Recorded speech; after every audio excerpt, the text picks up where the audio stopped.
a partir do verso 46.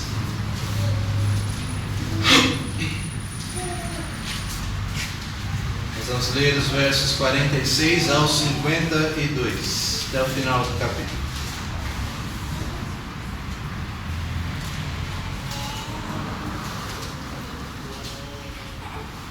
Vocês acharam? Evangelho segundo escreveu Marcos, capítulo 10, versos de número 46, diz assim a palavra do Senhor.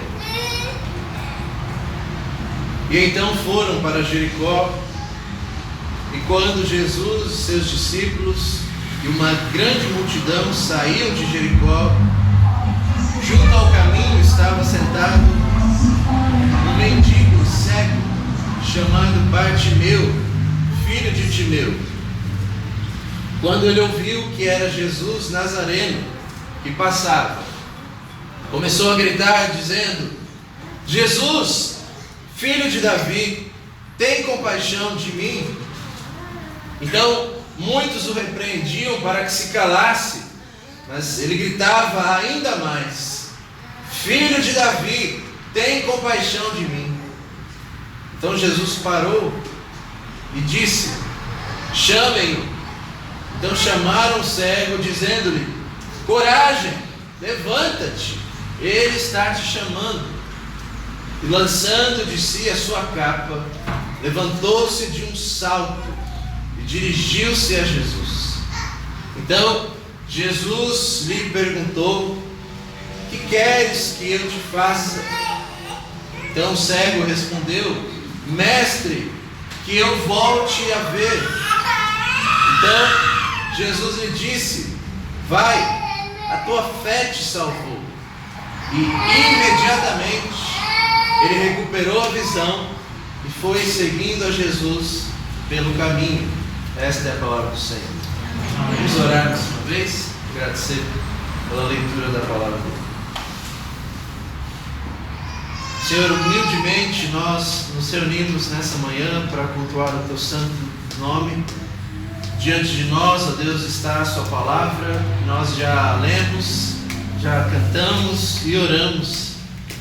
Pedimos, ó Deus, humildemente, que o Senhor nos dê a Sua graça essa manhã, possamos ouvir claramente a Sua voz, possamos ter os nossos corações arrebatados pela Sua glória, pela Sua presença, pela Sua verdade. Ó Deus, cativa a nossa atenção nessa manhã. Toma, ó Deus, o nosso pensamento, o nosso coração e o mais profundo do nosso ser. Senhor, que esta manhã nós possamos apenas ter ouvidos para Ti, nossa atenção, nosso raciocínio, as nossas emoções estejam prostradas diante da Sua presença. O Senhor sabe, Senhor, que não podemos fazer isso por nós mesmos, mas o Senhor é poderoso para fazer isso por nós e em nós. É por isso que rogamos ao Teu Santo Espírito que nos dê a graça, ilumine o nosso ser, o nosso entendimento, abra os nossos ouvidos, aqueça o nosso coração, para que possamos estar plenos diante da Sua palavra e possamos ser cheios até a plenitude de Deus. Suplicamos, imploramos isso no nome que é sobre todo nome, no nome de Jesus, nosso Salvador. Amém. Então, meus irmãos, notem comigo, prestem atenção especificamente no verso de número 51. Eu vou fazer a leitura novamente. Então Jesus perguntou ao cego: o que queres que eu te faça? O cego então respondeu: mestre, que eu volte a ver. E nós vamos meditar essa manhã sobre essa palavra específica: o que queres que eu te faça? Irmãos, dificilmente eu faço algumas ilustrações que tenham a ver com filmes, por exemplo. Mas tem um dos filmes que eu gostaria muito de trazer e voltem as atenções de vocês para essa ilustração que eu acredito que vai ajudar muito. Eu não sei se vocês assistiram ou se vocês ouviram falar. Um dos problemas de citarmos filmes nas ilustrações é que dificilmente a gente consegue recomendar a totalidade de um filme. Então talvez a gente cite algum filme como ilustração, e aí você vai lá assistir e fala: nossa, o pastor está recomendando esse filme, e nesse trecho aqui de 5 segundos aparece essa cena, ou essa situação. Mas tem um filme que eu assisti com a Sabrina, e é um filme que eu acredito que toda família cristã pode assistir, está no Netflix, que se chama O Dia do Sim. Alguns de vocês lembram-se de ter assistido esse filme, bem engraçado, e me trouxe algumas reflexões durante várias semanas, e meditando nesse texto específico, eu não pude deixar de lembrar desse filme. O que é esse filme? O Dia do Sim. É um filme de uma família, seus 2 pais, um homem e uma mulher, com seus 2 filhos, se eu não me engano eram 2 filhos, e eles estavam se preparando para o dia 12 de março. E o 12 de março, dentro do filme, era conhecido como o dia que eles celebravam o dia do sim. Ou seja, os pais deveriam se preparar, porque nesse dia 12 de março, os filhos poderiam pedir o que eles quisessem, e os pais deveriam dizer sim. Então tente imaginar uma situação como essa, né? No filme é muito claro a preocupação dos pais em tentar entender o que será que seus filhos vão pedir. Eles podem pedir qualquer coisa, algumas regras básicas apenas, que envolvem até o financeiro, não dá para atender alguns pedidos. Mas eu olhando esse filme, tentando refletir sobre esse assunto, eu trouxe isso para a minha vida e eu pensei: e se na minha vida especialmente existisse esse dia do sim? E se não apenas aquele que fosse atender o meu pedido e tivesse que dizer sim para o meu pedido, não fosse apenas meu pai, minha mãe, ou minha esposa, meu sogro, minha sogra, mas Deus fosse a pessoa que tem todo o poder, todos os recursos do universo, e Ele pudesse dizer sim a qualquer pedido que eu fizesse. E a gente pode viajar pensando sobre esse assunto. O que será que nós iríamos pedir para Deus e Ele teria que dizer sim para isso? Soa como blasfêmia até, né? Mas é importante nós refletirmos sobre isso, porque isso fala muito sobre o nosso coração. Isso fala muito sobre quais são os desejos que nós temos interiormente, quais são alguns planos da nossa vida, né? Nós acordamos todos os dias da nossa vida e nós estamos vivendo por algum propósito específico. Muitas vezes nós vivemos no automático, mas quando nós caímos em si, certamente você acorda e você faz o que você faz por causa de um propósito específico, por causa de um desejo específico. Senão você não estaria fazendo isso, se você pudesse. Então, tente pensar. Se você pudesse pedir qualquer coisa para Deus, e Ele tivesse que dizer sim para o seu pedido, o que é que você pediria essa manhã para Deus? Qualquer coisa. Não apenas um pedido. Talvez o pedido principal, que você tivesse que escolher um só, mas diversos pedidos. Como será que a sua vida seria transformada nesta próxima segunda-feira? Onde você acordaria? Em que casa você acordaria? Com que esposa talvez você acordaria? Com que marido? Com que recursos? Talvez uma outra forma de ilustrar isso, e uma forma um pouco mais pessoal, eu gosto muito da história do Brasil, e talvez a minha pessoa brasileira favorita é o imperador Dom Pedro II. E no dia 5 de dezembro, neste dia, hoje, se completa 130 anos da morte de Dom Pedro II. Eu, como talvez vocês imaginam, sabem, talvez estudaram na escola, espero que não estejam assistindo àquela novela que não retrata lá muito bem essas coisas sobre a história do Império do Brasil. Talvez um dos períodos mais importantes da história do Brasil, com seus problemas, é óbvio, mas é inegável que Dom Pedro II trouxe muito desenvolvimento para o nosso país, em tantas áreas possíveis, economicamente, estruturalmente, literaturas, por exemplo, Dom Pedro II trouxe diversas traduções, ele mesmo traduzindo, ele sabia mais de 10 línguas, então realmente é um brasileiro raro que realmente ficou lá 130 anos atrás. Mas após o fim da monarquia no nosso país, ele foi enviado para o exílio, junto com a sua família, para Paris, e lá ele fica por 2 anos. Sua esposa falece lá, Dona Leopoldina, e ele também falece em Paris, 2 anos após o exílio.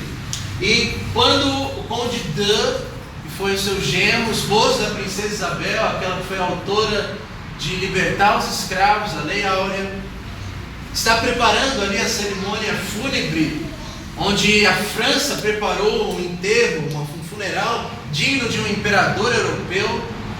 Ele encontra no armário de Dom Pedro II um pacotinho com um pouco de terra. E aí dentro desse pacotinho tem um bilhete.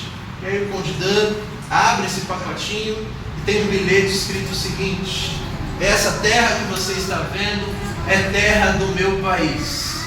Eu gostaria que seja posta no meu caixão se eu morrer longe da minha pátria. Então a história nos diz que o Conde d'Eu atende este último desejo de Dom Pedro II, coloca ele no caixão. O seu travesseiro não é um travesseiro comum, é um livro, e ao lado dele está uma bandeira do Império do Brasil e este pacotinho de terra, a terra do Império Brasileiro, do nosso país, da nossa nação. E as suas últimas palavras no leito de morte foram registradas. As suas últimas palavras foram essas: que Deus me conceda este último desejo, paz e prosperidade para o meu Brasil.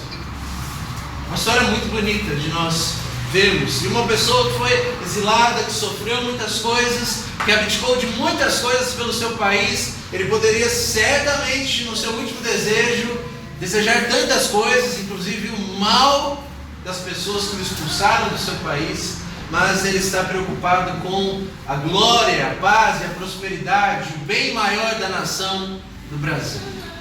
E a pergunta que você deve se fazer é: qual é o meu principal desejo? Para o que eu estou construindo a minha vida? A forma como eu vivo, os meus planejamentos, qual é o meu alvo, aonde eu quero chegar? Isso mostra qual é o nosso principal desejo.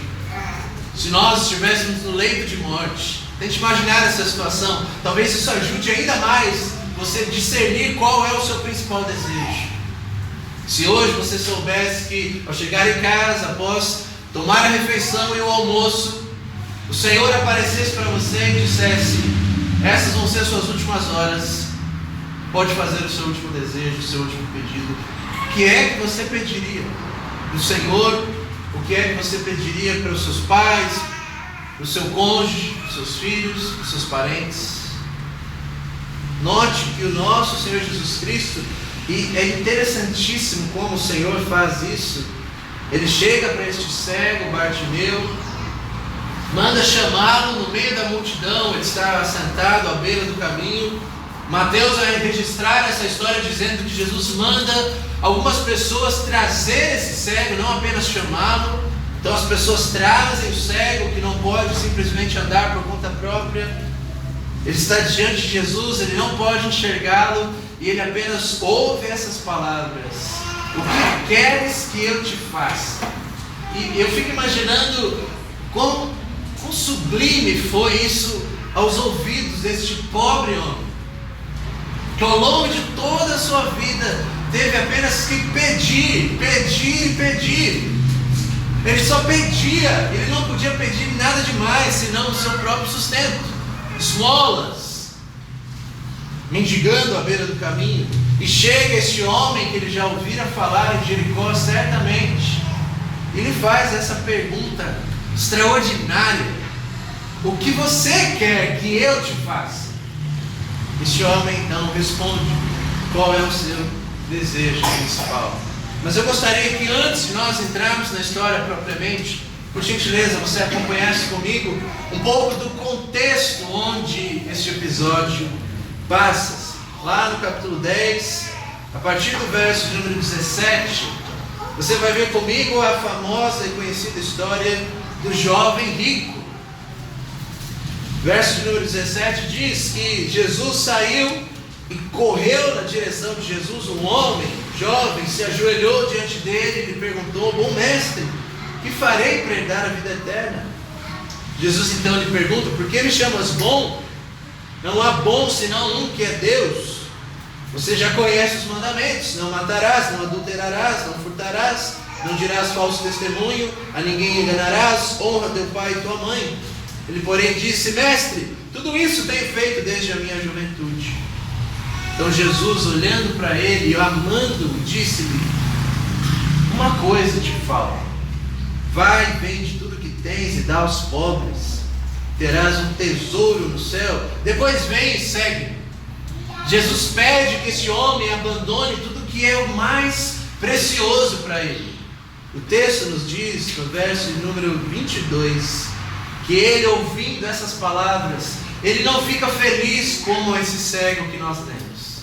Ele fica abatido, ele fica entristecido, e ele se retira triste, porque ele possuía muitos bens. Em outras palavras, ele se retira triste porque Jesus pede que ele abra mão daquilo que é mais precioso para ele, as suas riquezas. Então Jesus vira para os seus discípulos e diz: como é difícil aquele que tem riquezas entrar no reino de Deus. Os discípulos então, admirados, ouvem isso, e Jesus repete: filhos, é difícil entrar no reino dos céus. É mais fácil um camelo passar pelo fundo de uma agulha do que um rico entrar no reino dos céus. E eles ficaram extremamente admirados com essas palavras. Então perguntaram: quem pode então ser salvo, senão os ricos, que nós acreditávamos que tinham o favor de Deus na vida deles? Jesus então, verso 27, fixando neles o olhar, responde: de fato é impossível aos homens, mas tudo é possível para Deus. Então, note que Pedro, então, rapidamente, no verso 28, diz: mestre, diferente desse jovem rico, nós abandonamos tudo que nós tínhamos e te seguimos. Em outras palavras, no coração de Pedro ele está perguntando: Senhor, nós já deixamos tudo, não era muito, mas nós abandonamos tudo que tínhamos e te seguimos. O que é que a gente vai ganhar em troca? O que é que o Senhor vai nos dar agora em troca? Verso 29, Jesus responde essa pergunta interior de Pedro e diz: em verdade vos digo que ninguém há que tenha deixado casa, irmãos, irmãs, mãe, pai, filhos, campos, por causa de mim e do Evangelho, não receba 100 vezes mais agora, no presente, em casas, irmãos, irmãs, mães, filhos e campos, com perseguições, e no mundo vindouro a vida eterna. Mas vos lembro, muitos primeiros serão os últimos, e os últimos serão os primeiros. E eu fico imaginando os discípulos ouvindo isso e pensando: maravilha, né? Nós deixamos meia casa de aluguel e agora o Senhor nos garante que nesta vida presente Ele vai nos dar casas, irmãos, irmãs, riquezas, campos, um pouquinho de perseguição, mas nós vamos ter muito mais do que nós já tínhamos. Certamente ele entendeu totalmente errado a mensagem do Mestre, porque Jesus obviamente está falando que a maior recompensa que alguém pode ter é ser parte do reino de Deus e ter uma grande família. Vocês abandonaram familiares, casas, riquezas, mas eu vos dou agora um povo, uma família que não está interessada em acumular riquezas. Assim como nós vemos no livro de Atos, a igreja primitiva era uma igreja que ajuntava as riquezas não para a glória própria, mas para compartilhar com todos aqueles que tinham necessidades. Do verso 32 em diante até o 34, mais uma vez, irmãos e irmãs, Jesus os lembra de qual é a sua missão e de todos aqueles que querem segui-lo. Verso de número 33, Jesus diz: eis que estamos subindo para Jerusalém, e o Filho do Homem será entregue aos principais sacerdotes e escribas. Eles o condenarão à morte, o entregarão aos gentios, zombarão dele, cuspirão em sua face, açoitá-lo-ão e matarão. Depois de 3 dias ele ressuscitará. Infelizmente, a palavra que Jesus nos lembra da morte de cruz, do evangelho de sofrimento, não entra nos ouvidos dos discípulos de forma nenhuma. Porque veja comigo no verso 35, o que é que Tiago e João falam para Jesus. É inacreditável. Inacreditável. Veja o verso 35. Nesta mesma hora, se aproximaram dele Tiago e João. Tiago e João fazem parte daquele círculo mais íntimo de apóstolos, os filhos de Zebedeu, e lhe dizem: Mestre, queremos que nos faças aquilo que te pedimos. Dá uma olhada nisso. Mestre, faça o que a gente te pedir agora. E aí Jesus, dando corda, diz: ok, verso 36, o que vos quereis que eu vos faça? O que vocês querem que eu faça? Olha o pedido de Tiago e João. Verso 37. Concede-nos que na tua glória nos sentemos, um à tua direita e o outro à tua esquerda. É isso que nós queremos. Nós queremos que quando te assentares no teu trono, lá em Jerusalém, nós estamos indo para lá, e o Senhor é tão poderoso, nós estamos vendo os seus milagres. Roma vai cair num só sopro da sua boca. Chegue em Jerusalém, sente no seu trono, e nós queremos que o Senhor lá do seu trono chame-nos. Tiago e João, vem, sentem-se nessa posição de honra, um à minha direita e um à minha esquerda. Este é o pedido, este é o desejo do coração desses 2 principais apóstolos de Jesus. Eles querem glória para si. Verso 38, Jesus diz: vocês não sabem o que pedem. Podeis beber o cálice que eu bebo, ou ser batizados com o batismo que eu sou batizado? E eles responderam: podemos. Mas Jesus então disse: bebereis o cálice que eu bebo e sereis batizados com o batismo que eu sou batizado. Mas o sentar-se à minha direita ou à minha esquerda não cabe a mim concedê-lo. Isso é para aqueles a quem já está reservado.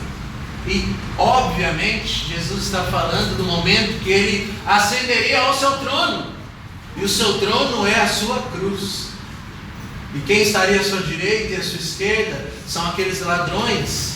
E a posição deles já estava reservada, predestinada para eles. Este é o contexto deste episódio, onde eles estão em Jericó, no verso 46. Ele, Jesus, os seus discípulos e uma grande multidão seguindo a Jesus em direção a Jerusalém para celebrar a Páscoa, como era de costume, eles se reunirem e caminharem como peregrinos juntos em direção a Jerusalém. E a história nos conta então que à beira do caminho estava um homem cego, Bartimeu, filho de Timeu, e ele ouviu falar que Jesus, o Nazareno, estava passando ali. E eu não sei se vocês já conheceram pessoas cegas ou de alguma forma já estudaram sobre isso. Eu tive um pouco de tempo na minha vida, na nossa família, a experiência de conviver com o meu avô materno, que ficou cego por alguns poucos anos por causa de diabetes. Vocês sabem que os cegos, eles acabam treinando muito os seus ouvidos. E era muito engraçado, irmãos e irmãs, falando hoje, né? Era muito engraçado ver quando o meu avô estava sentado na sala e por conta da diabetes que lhe trouxe cegueira e por conta de todo esse contexto lhe trouxe ainda um pouco de demência, sentado na sala, ele estava totalmente atento nos seus ouvidos, porque era a única coisa que lhe restava. E todo e qualquer som ele trazia à mente, e ele achava: alguém está me chamando? Chamava minha avó. Às vezes minha avó estava conversando alguma coisa na cozinha, cozinha, geralmente falando coisas dele, né, pra gente, ele virava e falava assim: Alice, tá falando de mim? Porque o cego tem isso. Os seus ouvidos, o seu senso auditivo é treinado. Mas o meu avô, infelizmente, já estava bem velho e escutava coisas que não eram verdadeiras. Mas aqui está um homem que ao longo de toda a sua vida, provavelmente cego, teve que aguçar os seus ouvidos como meio de sobrevivência. Ele está à beira do caminho e ele está mendigando como todos os dias. Ele se levanta da sua casa, provavelmente apalpa as paredes da sua casa, encontra a sua capa, e essa capa que os cegos usavam no primeiro século, com toda certeza, segundo os estudiosos, era uma capa que dava autoridade ou legitimidade para os cegos pedirem esmolas, para que as pessoas não fossem enganadas com pessoas que fingiam ser cegas para pedir esmolas. Sim, era muito comum na época isso também. Então a capa era o símbolo de que aquela pessoa estava nessa condição e ela estava autorizada pelo governo, pela cidade, para pedir esmolas para a sua sobrevivência. E onde é que um cego que quer pedir esmolas vai? Onde as pessoas estão? À beira do caminho, nas portas da cidade, certamente, nas praças, para pedir as suas esmolas. E ele está lá e ele já está escutando o burburinho, mas talvez esse dia a multidão está alvoroçada de um jeito diferente do comum. Não apenas por conta da Páscoa e toda aquela movimentação em Jericó, as pessoas indo e vindo, se preparando para viajar para Jerusalém, mas ele está escutando sobre as histórias de Jesus, os milagres que Jesus fez. Talvez antes ou um pouco depois é que Jesus entra na casa de Zaqueu e salva este homem. Certamente antes Jesus acabara de passar em Betânia e ressuscitar a Lázaro. E essas histórias correm no primeiro século. Eles não têm os meios digitais que nós temos, mas as histórias correm. E este cego certamente sabe quem Jesus é. Mateus nos registra que ele está na multidão, sentado, e ele pergunta: o que é que está acontecendo? E as pessoas então dizem: Jesus, o Nazareno, está passando. Tente imaginar como está o coração desse homem. Certamente ele ouviu falar que Jesus curou muitas pessoas. E ele certamente pensou: esta é a minha grande oportunidade. Talvez eu não vou ter outra oportunidade como essa. O texto nos diz no verso 47 que quando ele ouviu que era Jesus Nazareno, ele começou a gritar: Jesus, filho de Davi, tem compaixão de mim. Note que ele está confessando algo a respeito de Jesus. Ele não grita: Jesus Nazareno, tem compaixão de mim. Ele confessa que este homem é o Messias, o Filho de Deus prometido desde os tempos antigos. Ele confessa a sua fé neste grito. A palavrinha, irmãos, que Marcos usa aqui para gritou, é a mesma palavrinha que Marcos usa lá no capítulo 5. E o que é que está escrito lá no capítulo 5, se vocês se lembram? O episódio onde Jesus chega na cidade de Gadara. E lá está um homem no cemitério endemoniado, agitando as suas cadeias, e ele gritava todo santo dia e trazia medo à cidade. Marcos escreve dizendo que da mesma forma este homem está gritando em Jericó, mas não porque está endemoniado, mas gritando porque ele precisa de Jesus. Ele está desesperado. Nós não podemos ler assim: e começou o cego Bartimeu a gritar: Jesus, filho de Davi, tem compaixão de mim. Ele está gritando: Jesus, filho de Davi, tem compaixão de mim. Seus compatriotas o repreendem, pedem que ele se cale, verso 48, e ele grita ainda mais. Imagine, tente imaginar isso. Você é um cego no meio da multidão, você não sabe o que está acontecendo, você não sabe se Jesus está numa ponta, na outra, se ele já passou, se ele ainda está lá, mas você vai gritar, você vai tentar com que a sua voz sobressaia da multidão. Jesus, filho de Davi, tem misericórdia de mim.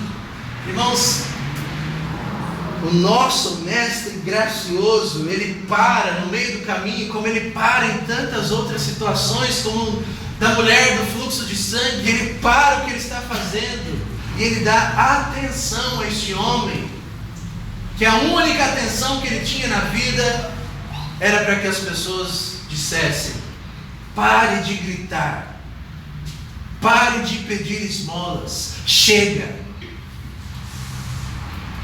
Jesus manda chamá-lo. Eu fico imaginando a multidão toda se abrindo, e as mesmas pessoas que disseram cala-te, agora dizem para ele: coragem, o mestre te chama. Verso 50 nos diz, numa linguagem maravilhosa, e aqui certamente Marcos escreve com a história que ele ouve do apóstolo Pedro, que estava presente. E olhe como Marcos registra a atitude deste cego, verso 50, lançando de si a sua capa, abandonando essa autoridade que ele tinha para pedir esmolas, ou abandonando esta vida de uma forma ilustrativa, ele dá um salto. Eu fico imaginando Pedro contando isso para Marcos: Marcos, foi incrível.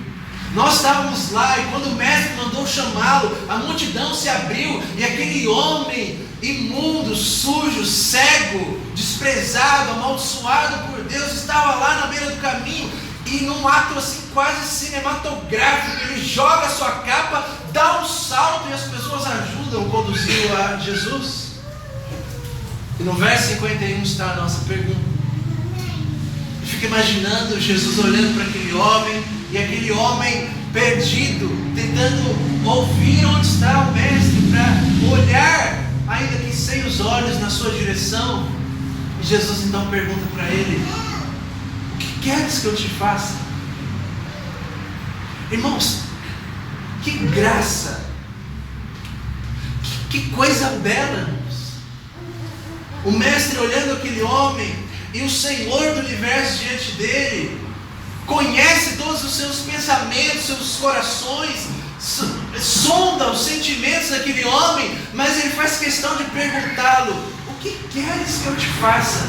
Como posso te servir? Este homem diz: mestre, é óbvio que eu volte a ver. Então Jesus disse no verso 52: vai, a tua fé te salvou. E imediatamente ele recuperou a sua vista. E o que é mais incrível, no verso 52, é a última expressão do verso. Acompanhe comigo. Imediatamente ele recuperou a visão, e o que ele fez? Ele passou a seguir a Jesus. Ele pede para Jesus a recuperação da sua vista, não para que ele deixe simplesmente de mendigar, não para que ele saia dessa situação incômoda, constrangedora, amaldiçoada nos seus dias, mas ele pede a vista para que ele possa ver este homem, e possa acompanhá-lo, e dedicar a sua vida para continuar todos os dias da sua vida vendo. Note que as únicas duas pessoas no Evangelho de Marcos que recebem o nome, que é registrado o nome da pessoa, uma dessas pessoas é o cego Bartimeu. Nós podemos conjecturar muitas coisas, mas talvez uma hipótese muito plausível é que este homem Bartimeu se tornou um cristão muito reconhecido nos dias do primeiro século. Ele foi com Jesus e os discípulos para Jerusalém. Por que não pensar talvez que ele era um daqueles 120 que estavam no cenáculo, aguardando a promessa do Espírito? Por que não pensar que talvez ele era um dos que estavam ao pé da cruz, olhando o Mestre no seu trono? Ele seguiu a Jesus. O que queres que eu te faça? Diz o nosso Senhor.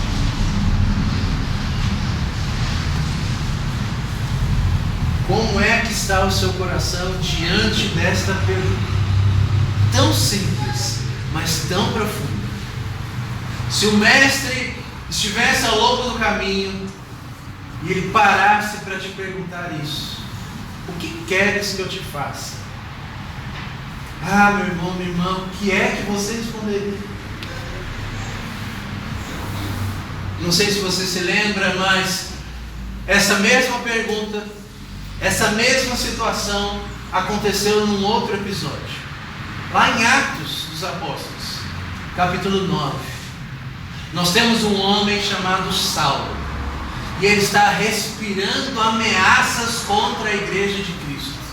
Ele pega as cartas das principais autoridades em Jerusalém e vai em direção a Damasco no meio do caminho, para assassinar ou no mínimo prender os cristãos que se reúnem clandestinamente lá. A palavra de Deus nos diz que ele está no meio do caminho e uma luz resplandecente mais do que o sol vem sobre eles no caminho. Saulo cai no chão e ele fica cego. A luz é tão forte que Saulo perde a visão. Ele só consegue ouvir. Ele ouve uma voz que diz: Saulo, Saulo, por que me persegues? Ele diz: quem és tu, Senhor? Eu sou Jesus, a quem me persegues. E eu gostaria que você se lembrasse o que é que Saulo responde a Jesus.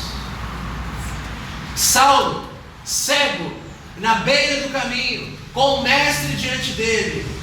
Saulo diz a Jesus: o que queres que eu te faça, Senhor? Você entendeu? Jesus está na beira do caminho de Jericó, encontra um cego e pergunta ao cego: o que queres que eu te faça? Saulo, à beira do caminho, cego, vira para Jesus, reconhece o seu senhorio, a sua glória e diz: Senhor, o que queres que eu te faça? E nós sabemos que daquele dia em diante, este foi as últimas palavras de Saulo, o não convertido, e as primeiras palavras de Paulo, o apóstolo enviado de Deus, que dedicou toda a sua vida não para fazer a sua vontade, mas para fazer a vontade do seu mestre. Então a pergunta que Jesus nos faz nessa manhã: o que queres que eu te faça? Não necessariamente é querendo te dar um dia do sim, ou te conceder um último pedido. Não. Ele quer que você reflita no seu coração o que é que você mais deseja. E se você está pronto a pedir apenas uma coisa, isso: Senhor, o que queres que eu te faça? Eu quero encerrar esta mensagem com 3 pontos práticos. Primeiro, cuidado. Meu irmão, minha irmã, cuidado. Cuidado com o quê? Cuidado com os seus desejos. Por quê? Cuidado. Porque Deus pode atender alguns deles. Eu peço que você abra comigo o livro dos Salmos. Salmo de número 106, verso de número 15.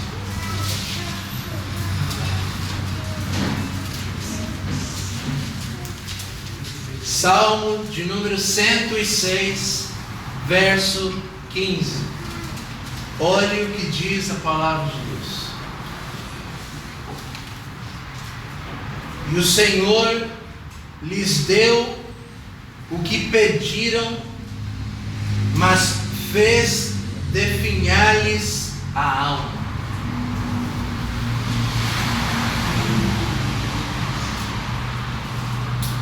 Eu fico imaginando muitos pastores da teologia da prosperidade, da teologia do coaching, que fazem de Jesus o nosso servo, o Papai Noel dos dias atuais, onde parece que a fé cristã é apenas um meio, um atalho para nós alcançarmos o plano maravilhoso que nós temos para a nossa vida, os nossos desejos. E eu fico imaginando quantas pessoas enganadas por esses homens realmente acreditam que Jesus existe para cumprir a nossa vontade e nos dar os nossos sonhos e as nossas vitórias. E eu não tenho dúvida de que muitas pessoas estão nessas ditas igrejas ou sei lá o que, e elas estão totalmente satisfeitas porque Deus está atendendo o pedido dessas pessoas. Mas Deus está fazendo isso para definhar-lhes a alma, porque eles estão querendo não a glória de Deus, mas a glória dos homens, e Deus vai atender alguns desses pedidos. Portanto, cuidado com o que você deseja, porque Deus pode atender. E se você não deseja de acordo com o coração de Deus, de acordo com a vontade de Deus, com a palavra de Deus, com a glória de Deus, Deus pode até te conceder esse desejo, mas esse desejo vai te destruir. Talvez não aqui nessa terra.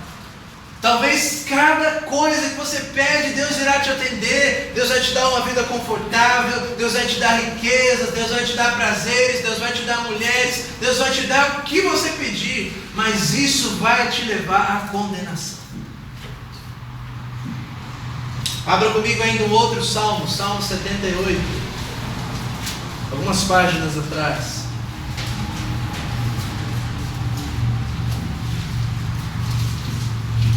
O povo está no deserto e eles pedem carne para comer. Salmo 78, verso de número 17. Diz assim: mesmo assim continuaram a pecar contra Deus, rebelando-se contra o Altíssimo no deserto. Provocaram a Deus nos seus corações, pedindo comida segundo o seu próprio gosto. Também falaram isso contra Deus: por acaso Deus é capaz de preparar-nos mesa no deserto? Por acaso Ele é possível de nos dar carne?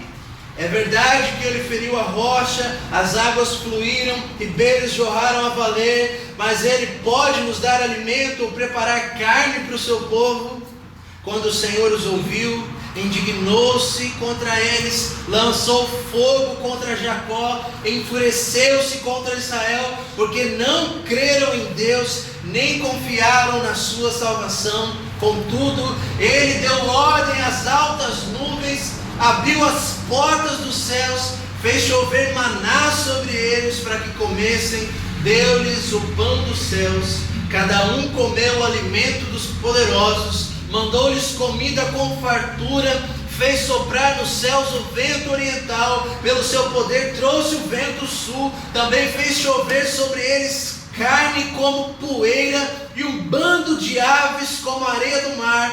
As fez cair no meio do acampamento, em volta das suas casas. Eles começaram a comer e se fartar, pois deu-lhes o que desejavam. Mas não estando satisfeitos, com a comida ainda na sua boca, a ira de Deus se acendeu contra eles, e Ele matou os mais fortes deles. Será que é assim que nós queremos estar diante de Deus com os nossos desejos? Sabe aquele ditado: o peixe morre pela boca?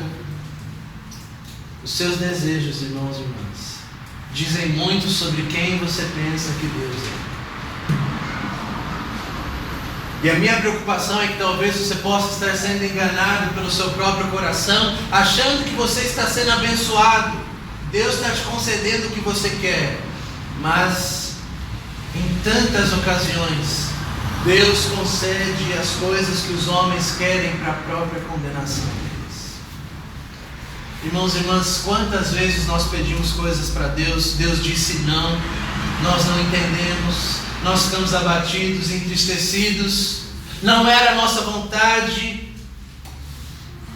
mas quantas coisas o Senhor já nos livrou. Graças a Deus por quantos e sonoros nãos que o Senhor disse para nós. Quantas coisas você pediu que iria te levar à destruição e Ele te livrou do seu próprio coração. Portanto, cuidado. Segundo, peça misericórdia. Peça sabedoria. Meu irmão, minha irmã, se Deus aparecer para você num sonho, se Deus faz isso ainda hoje, assim como Ele fez com Salomão, se já esteja pronto, peça ao centro, peça misericórdia, peça como este cego Bartimeu. Ele não está pedindo a visão para a sua própria glória ou para a sua autossatisfação, não. Ele está pedindo a misericórdia de Jesus. Como nós sabemos? Porque quando ele recebe o desejo do seu coração, ele não segue o seu caminho longe de Jesus. Pelo contrário, ele vai viver para o Mestre. Salomão, quando Deus aparece em sonho para ele, parece sonho mesmo, como que Deus aparece como um gênio da lâmpada e diz: pede-me o que queres. E Salomão não pede riquezas, não pede longevidade, não pede a morte dos seus inimigos. Quão feliz ele ia ser com essas coisas. Mas Salomão sabe que não, isso não iria trazer satisfação e não iria trazer glória para Deus. Ele pede sabedoria. Em outras palavras, ele está pedindo misericórdia. E a palavra de Deus nos diz em Hebreus 4 que diante do trono da graça nós sempre podemos nos apresentar. Deus não precisa vir para você em sonho para que você peça para Ele. O trono de Deus está lá. Você tem livre acesso em Jesus. Peça, mas peça graça e misericórdia. E Ele livremente irá te conceder isso. O apóstolo Tiago escreve a sua carta e diz: se alguém tem falta de sabedoria, peça a Deus, que dá a todos livremente. Deus não vai ouvir o seu pedido de sabedoria ou misericórdia e vai falar: será? Acho que eu não vou dar sabedoria para ele não vou dar misericórdia para ele não. Deus não é assim. Deus não é como nós somos, que ficamos negociando, barganhando, esperando algum comportamento certo da sua parte para que Ele te dê algo em troca. Não, Deus dá a todos graça, misericórdia, sabedoria, basta pedir. O apóstolo Tiago mesmo escreve: vocês pedem e não recebem, porque vocês pedem para gastar nos vossos próprios deleites, pedem e não recebem, porque vocês não sabem pedir. Por último, terceiro, será que nós, em nossas vidas, estamos valorizando mais as bênçãos que Deus nos dá do que o próprio abençoador?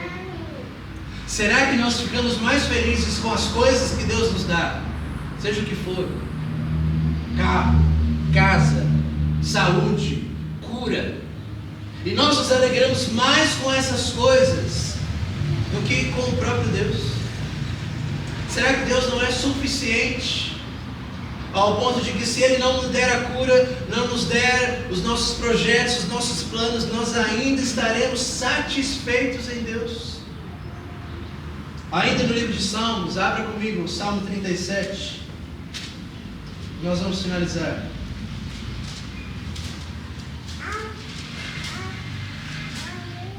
Salmo 37. Irmãos e irmãs, que raiva desse texto eu tive tantas vezes, porque eu ouvi tantos homens, tantas mulheres usando esse texto de forma diabólica, que eu me lembro de ter ranço de ler e ouvir esse texto. Salmo 37, versos 4 e 5. Agrada-te também do Senhor, e Ele satisfará o desejo do seu coração. Quantas pessoas, tenho certeza que você já ouviu e conhece pessoas que leem esse texto e interpretam de forma carnal, egoísta. humana. Deus irá satisfazer o desejo do meu coração. Basta pedir. Ele está pronto para me dar o desejo do meu coração.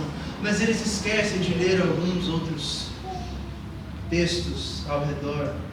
Agrada-te também do Senhor, ou seja, que o Senhor seja o seu maior prazer, que o Senhor seja a sua maior alegria.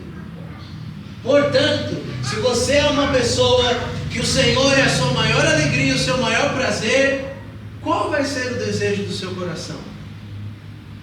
Será que você vai desejar algo carnal?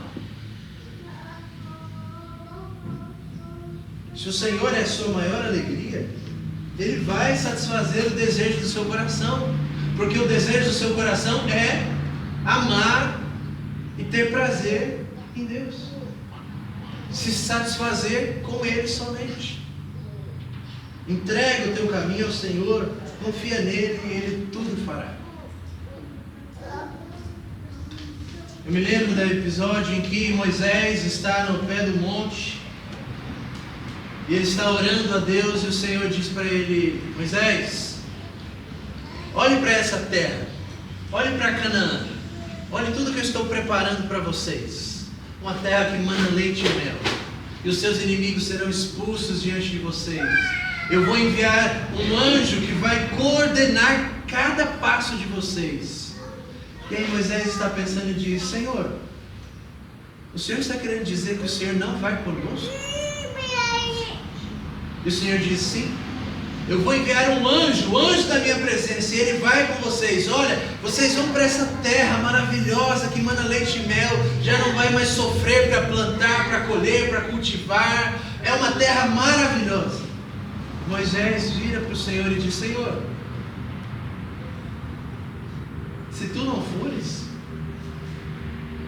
não adianta. Se tu não fores, não nos envie. Se tu não fores, nós não queremos ir. Porque o que adianta termos terra que mana leite e mel e todas as delícias e os prazeres? Do que adianta viver no jardim do Éden, mas sem a comunhão de Deus? Não há nada, irmãos e irmãs, que nós devemos desejar mais do que o próprio Senhor.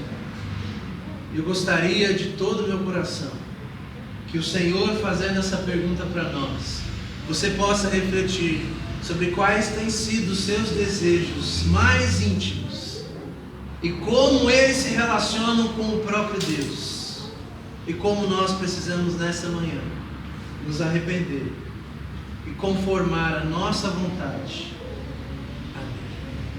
Amém? Vamos orar.